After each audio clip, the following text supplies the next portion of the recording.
पहलगाम हमले के बीच अखिलेश का बड़ा बयान। मुश्किल वक्त में दिया मोदी सरकार का साथ। पाकिस्तान को तोड़ेगा भारत, विपक्ष भी है साथ।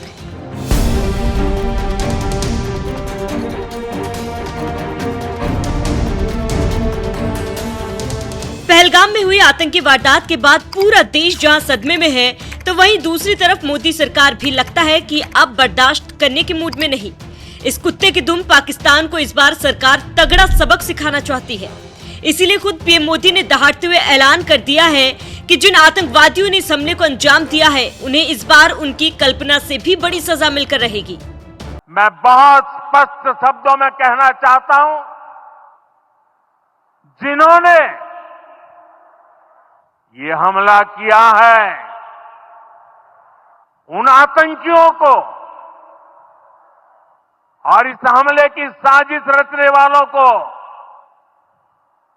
उनकी कल्पना से भी बड़ी सजा मिलेगी।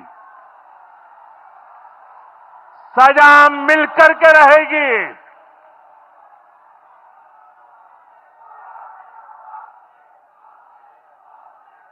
अब आतंकियों की बची खुची जमीन को भी मिट्टी में मिलाने का समय आ गया है।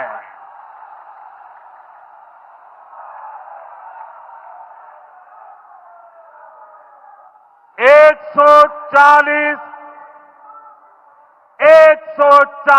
करोड़ भारतीयों की इच्छा शक्ति अब आतंकी आकाओं की कमर तोड़ कर रहेगी। पीएम मोदी का ये गुस्सा बता रहा है कि इस बार भारत किसी भी कीमत पर पाकिस्तान को बख्शने के मूड में नहीं।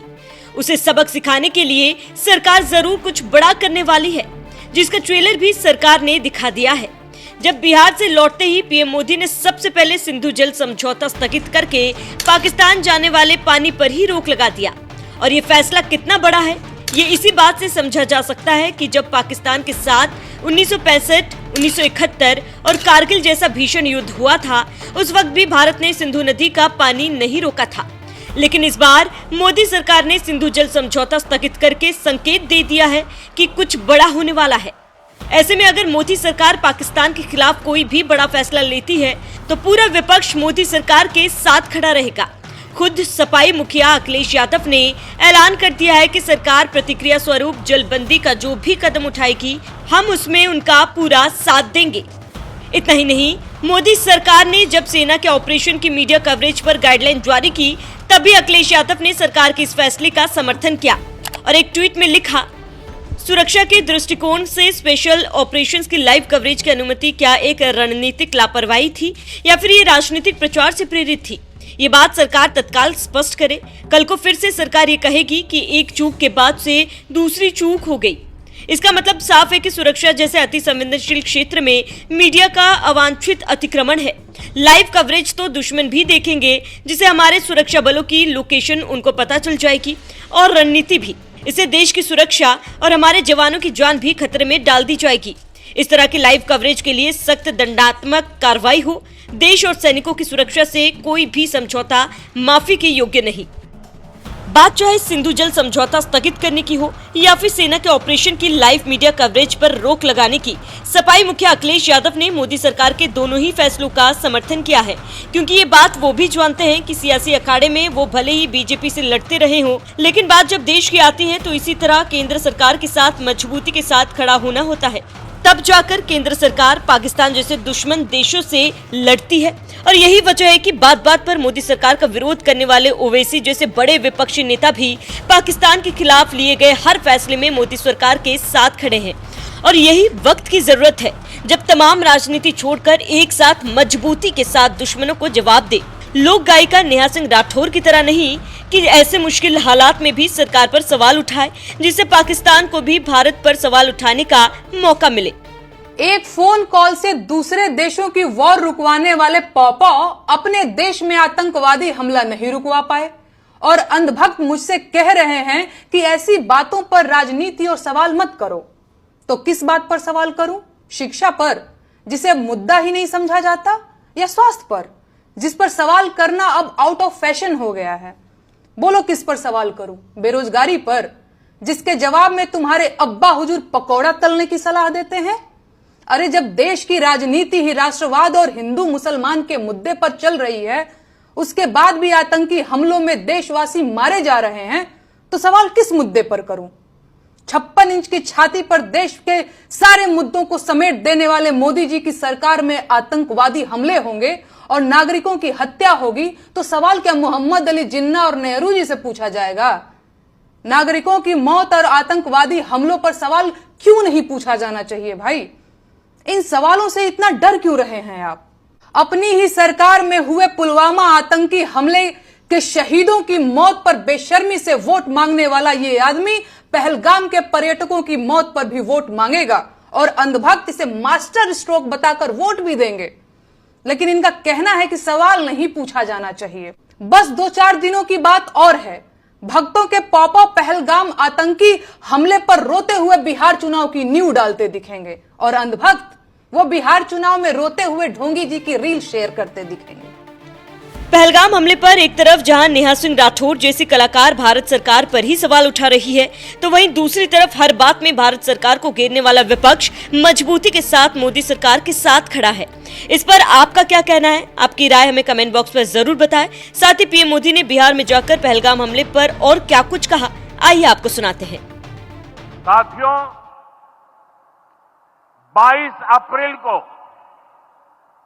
जम्मू कश्मीर के पहलगाम में आतंकियों ने मासूम देशवासियों को जिस बेरहमी से मारा है, उससे पूरा देश व्यथित है। कोटि कोटि देशवासी दुखी हैं। सभी पीड़ित परिवारों के इस दुख में पूरा देश उनके साथ खड़ा है। जिन परिवारजनों का अभी इलाज चल रहा है, वे जल्द स्वस्थ हो, इसके लिए भी सरकार हर प्रयास कर रही है। साथियों, इस आतंकी हमले में किसी ने अपना बेटा खोया, किसी ने अपना भाई खोया, किसी ने अपना जीवन साथी खोया है। उनमें से कोई बांग्ला बोलता था, कोई कन्नड़ा बोलता था, कोई मराठी था, कोई ओडिया था, कोई गुजराती था, कोई यहां बिहार का लाल था। आज उन सभी की मृत्यु पर करगिल से कन्याकुमारी तक हमारा दुख एक जैसा है, हमारा आक्रोश एक जैसा है। ये हमला सिर्फ निहत्थे पर्यटकों पर नहीं हुआ है, देश के दुश्मनों ने भारत की आत्मा पर हमला करने का दुस्साहस किया है।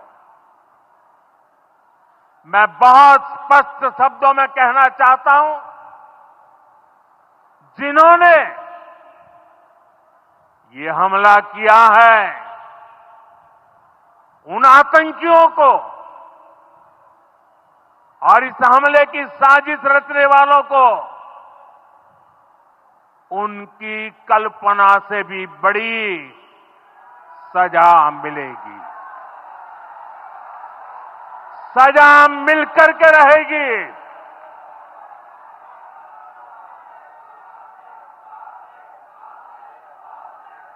अब आतंकियों की बची खुची जमीन को भी मिट्टी में मिलाने का समय आ गया है।